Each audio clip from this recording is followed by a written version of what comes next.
follows through from here, I'm happy to talk about that. But I think I learned a few things that were very important. So number one of the things I learned is that the guys behind me are doing an incredible job, and frankly, a lot of the media is lying about the job that they do every single day.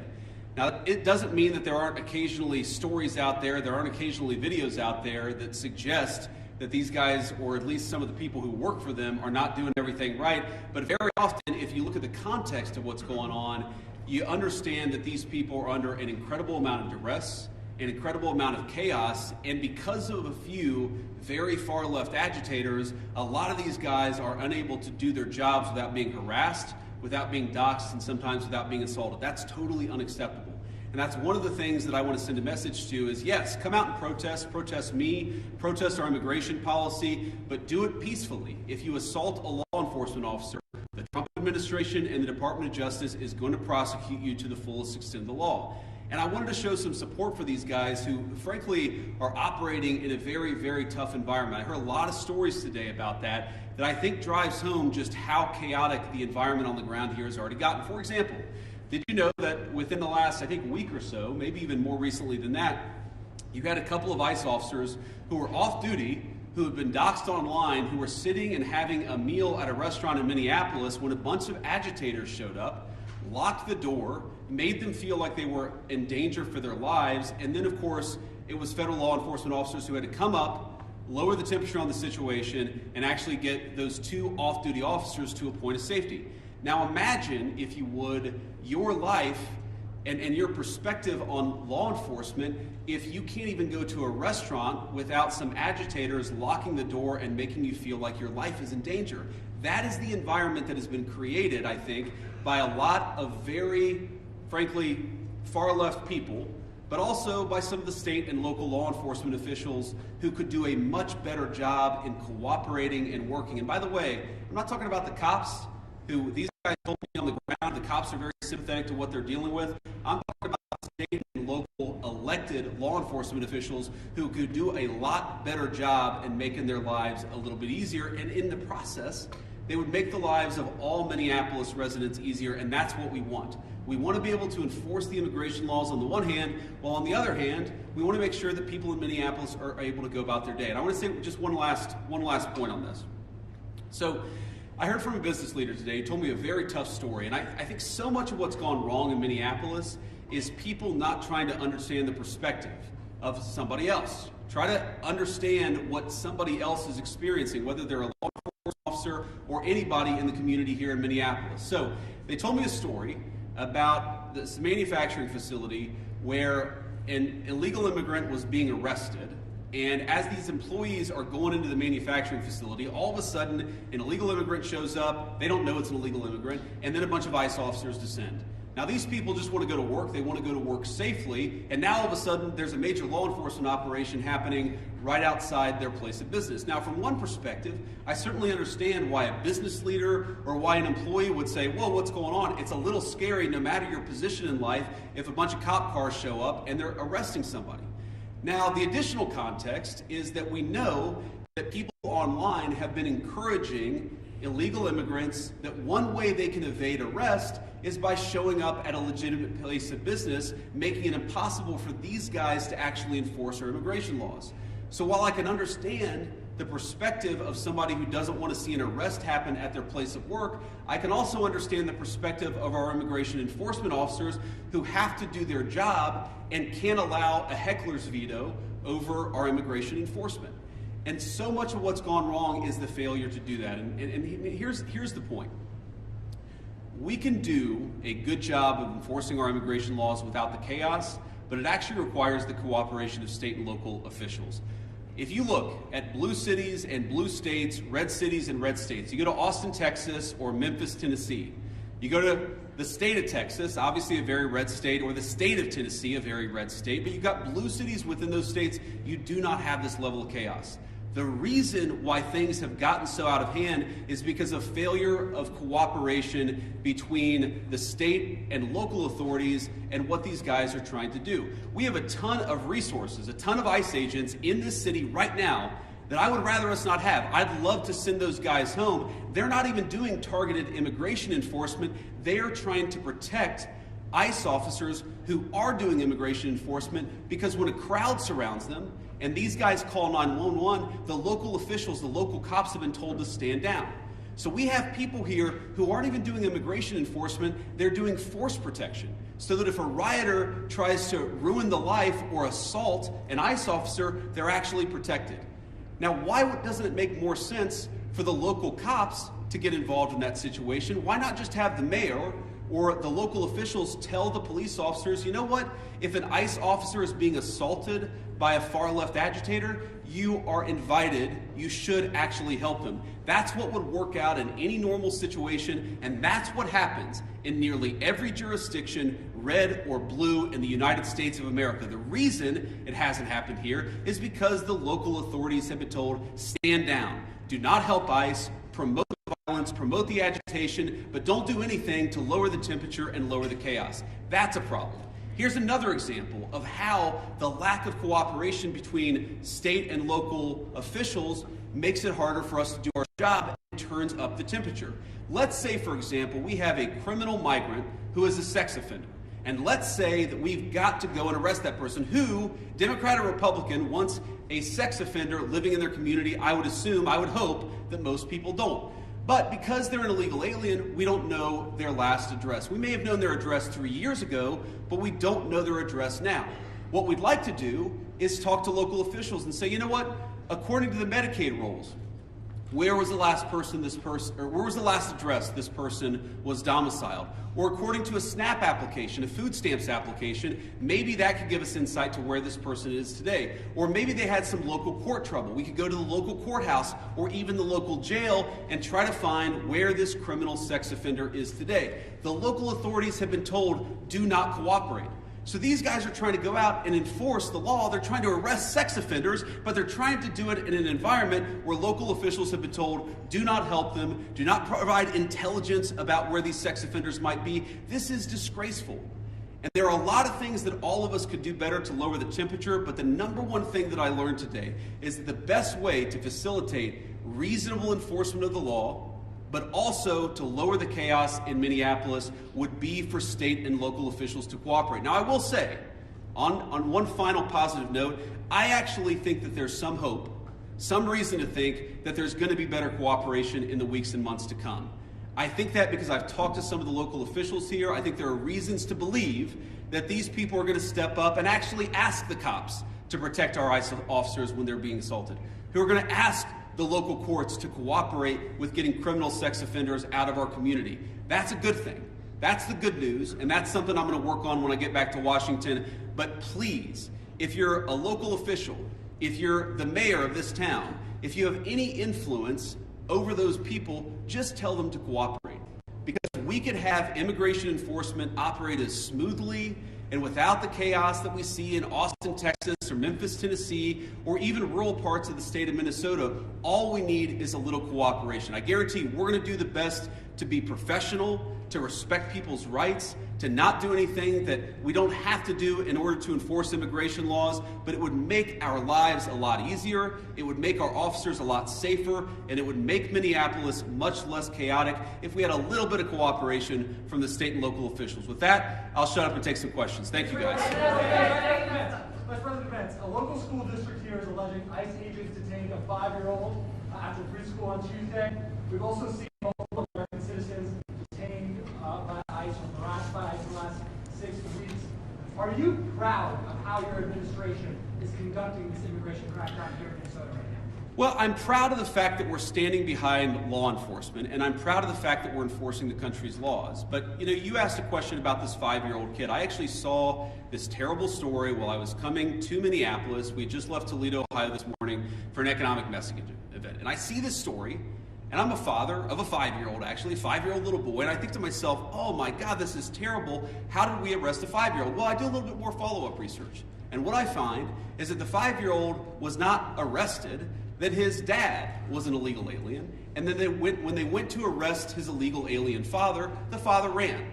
So the story is that ICE detained a 5-year-old. Well, what are they supposed to do? Are they supposed to let a 5-year-old child freeze to death? Are they not supposed to arrest an illegal alien in the United States of America? If the argument is that you can't arrest people who have violated our laws because they have children, then every single parent is going to be completely given immunity from ever being the subject of law enforcement. That doesn't make any sense. No one thinks that makes any sense. Now, you know, there are so many of these cases like that where if you just understand the context, there have been a number of situations that I've looked into personally where I say, wait a second, we don't want ICE arresting American citizens. They're supposed to be enforcing the immigration laws against illegal aliens. So then I look into it and I find out that the American citizen who was arrested took a swing at an ICE officer. You can't have that happen. And of course they have to defend themselves. And of course they have the right to detain somebody who assaults a law enforcement officer. Now, this is my point. Do we want these things to happen? Do we want these arrests to be so chaotic? No, we don't. These guys want it least of all, but if we had a little cooperation from local and from local and state officials, I think the chaos would go way down in this community. Go ahead. After the Renee Good shooting, sir, the administration seemed to suggest... Yeah, well, you can go next. Oh, no, sorry. I thought you pointed it No, out. that's fine. I'll take both. After the Renee Good shooting, sir, the administration seemed to... After the Renee Good shooting, the administration seemed to suggest that ICE officers enjoyed near complete immunity, but today you told the Washington Examiner that when appropriate, the administration might take disciplinary actions against ICE agents. So is that a change of opinion, and if so, why the change in tone? No, I didn't say, and I don't think any other official within the Trump administration said that officers who engaged in wrongdoing would enjoy immunity. That's absurd. What I did say is that when federal law enforcement officers violate the law, that is typically something that federal officials would look into. We don't want these guys to have kangaroo courts. We want them to actually have real due process, real investigation, because again, sometimes they're accused of wrongdoing, and it turns out when you learn the context, they didn't actually do anything wrong. But of course we're going to investigate these things. Of course we're investigating the Renee Good shooting, but we're investigating them in a way that respects people's rights and that ensures that if somebody did something wrong, yes, they're going to face disciplinary action, but we're not going to judge them in the court of public opinion. I've spoken at length on this particular case. I think that Renee Good's death is a tragedy. I also think that she rammed an ICE officer with her car. So the tragedy here is multi-layered. The tragedy is there was a misunderstanding. The tragedy is that Renee Good lost her life. The tragedy is that you have ICE officers who are going into communities where they're worried that if they call 911, no one's going to come to help them. That is what produces this terrible situation, and it's something state and local officials here in Minnesota could solve. Yes, sir. Could you give us a message towards the March for Life tomorrow, especially regarding this cooperation and family values? It's a shame the kids have to get caught up in all this, and towards that. Well, it is a shame that kids have to get caught up in this. I am speaking at March for Life tomorrow. I'm pro-life, and I'm very excited to speak there. I want to talk about local law enforcement, but I am. As a child, I saw people in my family get arrested. It's terrible. It's heartbreaking, it's chaotic, it's traumatic for the kids. I can recognize that, and I can recognize that we got to support these kids, while on the other hand saying that just because you're a parent doesn't mean that you get complete immunity from law enforcement.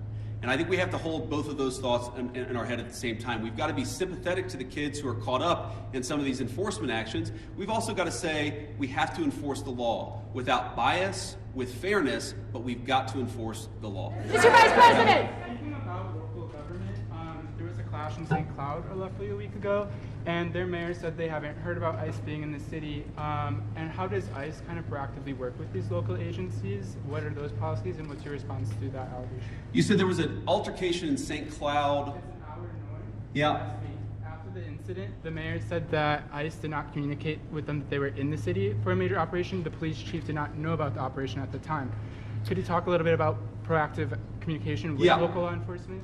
Yeah, it's one of the takeaways. I've talked with these guys before we came on the stage, but during our roundtable and some of the other conversations we've had. Communication, we absolutely want to ensure there's good communication between federal officials and state and local officials, and I'm sure that we can do better on that. We absolutely want to make sure that we are communicating, but that also requires a two-way street, and that's the point that I make about state and local officials.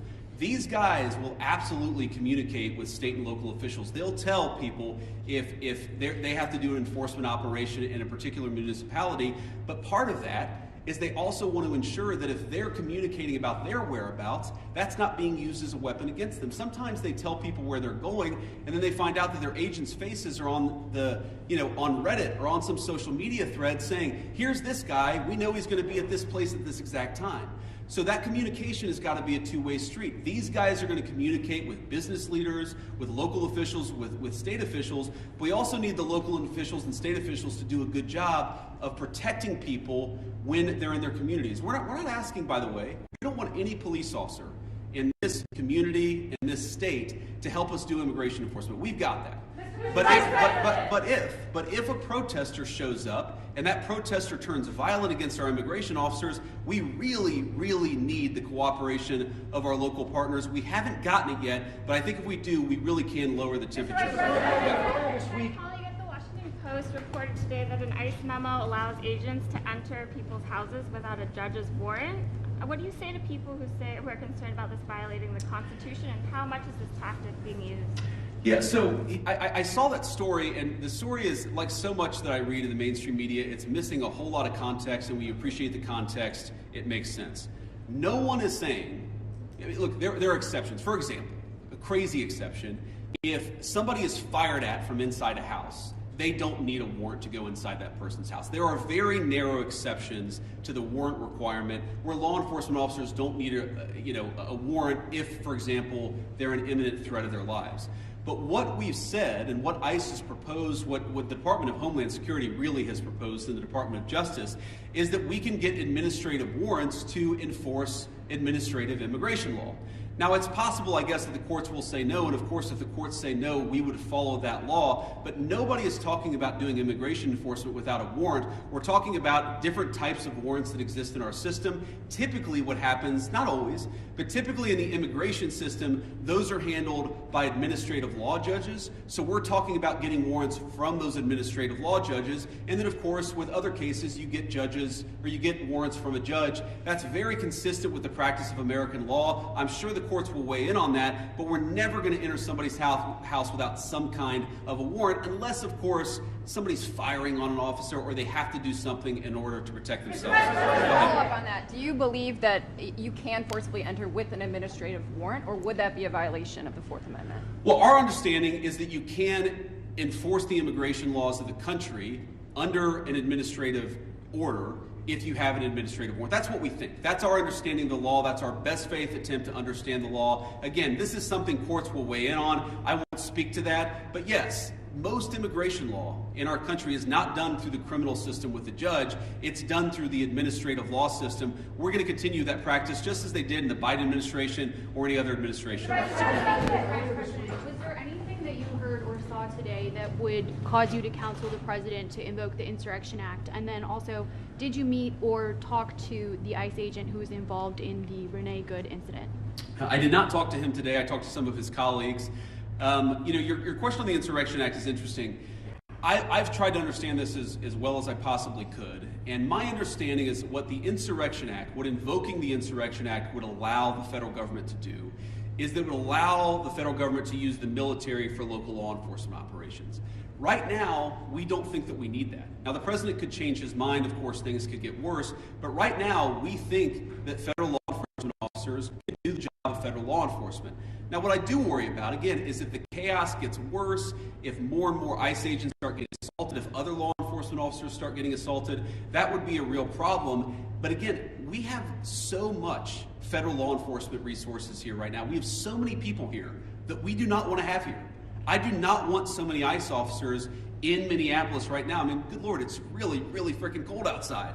But they're here not even to enforce immigration laws, but to protect the people from the rioters. That's an absurd state of affairs, and we wouldn't need it if we had a little bit more cooperation from the Minneapolis Police Department. Again, the Minneapolis Police Department, my understanding is that the actual beat cops on the ground, they would love to help out, but they're being told by somebody, I don't know if it's Mayor Frey, they're being told by somebody not to cooperate at all. What kind of a person tells their local police don't protect somebody if they're being assaulted by a rioter? It's crazy, and it's got to stop. Yes. Earlier this week, local law enforcement accused federal agents of racial profiling. Why are there so many U.S. citizens being caught up in this operation? Well, I think your question assumes something that's not necessarily in evidence, which is that when there are American citizens who have been caught up in some of these enforcement operations, very often it is people who have assaulted a law enforcement officer. They're not being arrested because they violated the immigration laws. They're being arrested because they punched a federal law enforcement officer. That is a totally reasonable thing. Now, to the accusation of racial profiling, look, it's something that we take very seriously. We will take accusations of racial profiling back to Washington. We'll certainly look into them as they come up. But this is not a group that's going around and looking for people who violated the law based on skin color. They're looking for people who violated the actual law, the law of our immigration system in this country. And so long as we had more cooperation, I think they could do these things in a much more targeted way. They would actually know where some of the bad guys are. I mean, again, you hear things that are hard to believe, but I've confirmed that they're true. Sex offenders who we're trying to get off the streets, who the local officials won't tell us their last known address. So then the local officials say, oh my God, these guys are doing widespread targeted enforcement operations, when in reality, we would love to just go to one house. The local officials won't tell us which one house to go to. Mr. Vice President, to that question, the local police chiefs have said their own off-duty officers, so police officers, are being targeted because they are a person of color and asked to show their papers. Is that a concern of the administration and the Department of Homeland Security if local law enforcement says their own officers are being targeted, and they described it as, quote, civil rights violations in our streets? So I saw one story about this and one local police officer who said this, and look, certainly is it a concern? Absolutely. The first thing we have to figure out is whether it happened or not. And then if it happened, whether there is a good explanation or a bad explanation. And of course, if somebody violated the law, if somebody racially profiled, if somebody violated the rights of one of our fellow citizens, that is something we will take very seriously. What I also would say is that many of the most viral stories of the past couple of weeks have turned out to be, at best, partially true. So we want to try people based on reality, based on the truth, based on context. We're not going to prejudge people just because of a viral social media story that turned out to be half false. Sir. A quick question about the roundtable you just had. I presume that happened. Did you invite anybody with an opposing point of view to get an idea of why people are upset here? And just as a quick follow-up, have you reached out to Governor Walz at all in an attempt to turn down the temperature? So I haven't talked to Governor Walz on this particular trip. A number of members of our administration, I believe our chief of staff, spoke to the governor and has been in constant contact with his staff over the past week. We've been in my office in constant contact with people here on the ground in Minneapolis. There were certainly people at our roundtable with opposing views, and look, I don't even know, whether it's public, but yes, we met with people with opposing views here at the roundtable. I wanted to get a perspective from everybody, but also, of course, offer my opinion that with a little bit more cooperation, we could lower the chaos. We're going to keep on doing that. If Governor Walz wants to call me, we'll absolutely continue talking. I will say that my sense of this situation, having talked to these guys for a long time, is this is primarily a law enforcement issue. This is the Attorney General, this is the local mayor, this is all of the organs of local and state law enforcement. That's who we focus on, but we've certainly been in communication with the governor and his office as well. Vice President. Yeah. So local law enforcement obviously hasn't been really helping out with the agents who've been assaulted repeatedly. What's the plan if nothing changes there here locally and this operation has attracted thousands of agents? Are there any plans to go to any other cities from here? Well, right now we're focused on Minneapolis because that's where we have the highest concentration of people who have violated our immigration laws, and that's also, frankly, where we see the most assault of our law enforcement officers. I mean, our plan is very simple. If you assault a federal law enforcement officer, we're going to do everything that we can to put you in prison. It's very simple. And most of these protesters, as much as I may disagree with their politics, most of them have been peaceful, but a lot of them have not been peaceful. And if you go and storm a church, if you go and assault a federal law enforcement officer, we're going to try very hard. We're going to use every resource of the federal government to put you in prison. Respect people's rights. Respect people's rights to worship. Respect people's rights to do their job without being assaulted. If you follow that basic principle, the Trump administration is everything that we can to protect your rights. But if you go after somebody, if you assault somebody, if you make a 9-year-old girl cry because you walked into her church and harassed her, we're going to go after you with every single tool that we have. President, Maggie Vesper with NBC News, sir. Your administration has said repeatedly this is about safety, about making Americans feel safer. So what do you say to people here in Minnesota who say it's the overwhelming presence of ICE officers and federal officers and their tactics that are making them feel less safe? Well, one thing I would say is, first of all, we saw in 2025 the biggest one-year drop in murders in the history of the United States of America. Significant reductions in violent crime. The reason why we have less violent crime is really two reasons. Number one, because we're enforcing the immigration laws and getting very violent criminals out of our country. And number two, because we're enforcing our criminal laws and putting guys who assault and murder behind bars. This is part of a broad effort to make us safe. And the chaos that people are seeing, and I understand there is frustration of the chaos, I'd say that we're doing everything that we can to lower the temperature, and we would like federal and state and local officials to meet us halfway. Are you saying that they're not perceiving it correctly? Are you saying that they're not seeing that it's the tactics or the presence of the officers that are Look, I'm sure that people are seeing a lot of things that would make any member of our national community feel very upset, but I also think that if you understand this in context, this is the inevitable consequence of a state and local government that have decided that they're not going to cooperate with immigration enforcement at all. In fact, they're going to aggressively not cooperate. So here's a basic illustration of this. If you are an ICE officer and you have to arrest a person who's committed assault and is also an illegal alien, but the state and local officials won't help you identify that person, many of the things that people in Minneapolis are seeing that give them pause, that frustrate them, that worry them, that make them feel like things are too chaotic, many of these things are coming from the fact that there's no cooperation with state and local law enforcement. And I guess what I would tell people, again, many of whom are justifiably concerned and worried about what they're seeing in their communities, is why are we not seeing it anywhere else? We're seeing this level of chaos only in Minneapolis. LA and Chicago, we had some problems there. Pretty much every jurisdiction where these guys are operating, you don't see the same level of chaos, you don't see the same level of violence, you don't see the problems that we're seeing in Minneapolis. Maybe the problem is unique to Minneapolis, and we believe that it is. And it's a lack of cooperation between state and local law enforcement and federal law enforcement. ICE has been operating here for years with less pushback than we're seeing right now. And even the St. Paul police chief recently said, is there not a way to find common ground without scaring the hell out of people in the community? Those are his words. And I just wonder, with this Operation Metro Surge, is any part of it meant to send a form of political message to the leaders here in Minneapolis and the state of Minnesota? And I know you talked about you've been in touch with the governor's offices and the mayor's offices, but why have you not been able to speak to them directly? Have they not been willing to do so?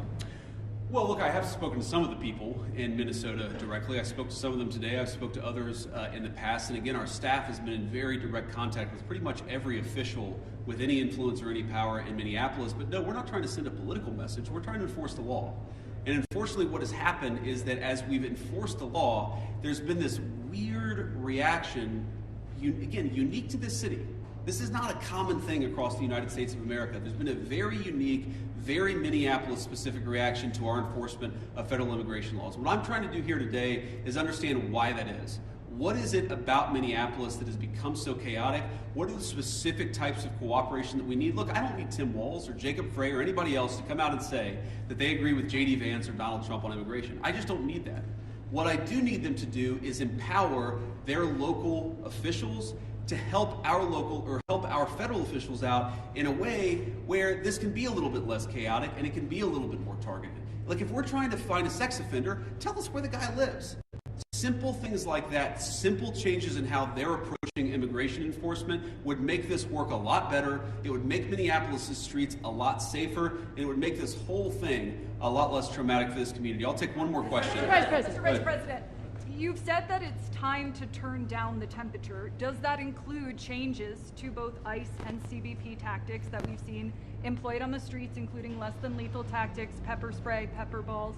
Beyond that, what is the federal government's role in turning down the temperature? And the Minnesota Department of Corrections says that its own officers have been cooperating with ICE all along, handing over criminals once they serve their sentences to ICE officials. Can you concede that there is some cooperation with the state? Yeah, look, if I was going to list the 5 agencies locally and statewide that I'm most worried about, I wouldn't put the Department of Corrections on that list. I think that while there are certain things we'd like to see more from them, they've hardly been the worst offenders. You agree with that, guys? That's a fair assessment. But I think you talked about tactics and you talked about the response to things. Look, we don't want to employ tactics that we don't want to employ the kind of tactics that are only necessary when violence is committed against officers. That is these guys' directive, and that's what we're going to try to do. And again, you see, the president said this a couple of days ago, whenever you have a law enforcement operation, even if 99.99% of the guys do everything perfectly, you're going to have people that make mistakes. That is the nature of law enforcement. What I do think that we can do is, working with state and local officials, we can make the worst moments of chaos much less common, and all they've got to do is meet us halfway. These guys want to communicate with them. They want to talk to the local business leaders. Many of these guys, many of the people standing behind me are members of the Minneapolis community. Many of the officials that I met today who work in federal immigration enforcement, this is their home. They love this place. These are their neighbors. They want this to work a lot more smoothly. I think that we can get there. We just got to work at it a little bit, and we need some cooperation from state and local officials. The last thing that I'll say is I just hope they give it. This is a beautiful city. I've only been here a few times. I love it, even in this weather. I love Minneapolis. We could do a lot better. We could do a lot more with more cooperation. The Trump administration, the directive that I got from the President of the United States is meet these guys halfway. Work with them so that we can make these immigration enforcement operations successful without endangering our ICE officers, and so that we can turn down the chaos a little bit, at least. I think a lot, actually. But for us to do that, we need some help from the state and local officials. We will keep on working with them, and so long as they're willing to work with us, they will always find a partner in public safety and law enforcement in the Trump administration. Thank you all. Question for myself. Question for myself. Mr. Vice President.